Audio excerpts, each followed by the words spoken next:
Hi friends, ఈరోజు నేను తోటకూర కర్రీ అయితే వండుతున్నాను. 2 పెద్దవి తోటకూర కట్టలు తీసుకొని కట్ చేసి పెట్టుకున్నాను.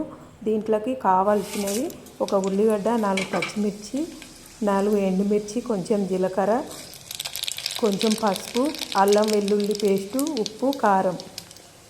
ముందుగా గ్యాస్ పైన ఒక గిన్నె పెట్టుకొని కొంచెం ఆయిల్ వేసుకొని ఎండుమిర్చి వేసాను, జీలకర్ర వేసాను, కట్ చేసి పెట్టుకున్న ఉల్లిగడ్డ, పచ్చిమిర్చి వేసుకొని కలుపుకోవాలి. ఇది కొంచెం మగ్గిన తర్వాత అల్లం వెల్లుల్లి పేస్ట్, కొంచెం పసుపు వేసుకోవాలి.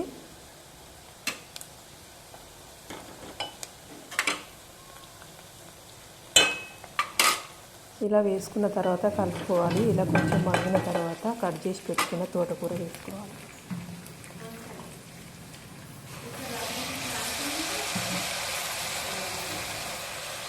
ఇలా తోటకూర వేసుకున్న తర్వాత కొంచెం మగ్గనివ్వాలి. కొంచెం మగ్గిన తర్వాత దీంట్లోకి ఒక చెంచా కారం, ఒక చెంచా ఉప్పు వేసుకోవాలి.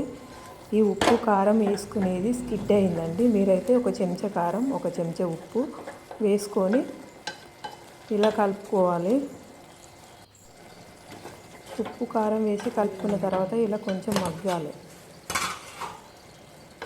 ఇలా కలుపుకొని కొద్దిసేపు ఒక 5 నిమిషాలు ఉడకనివ్వాలండి. అంతే, వేడి వేడి తోటకూర రెడీ. ఈ వీడియో మీకు నచ్చినట్లయితే లైక్ చేయండి.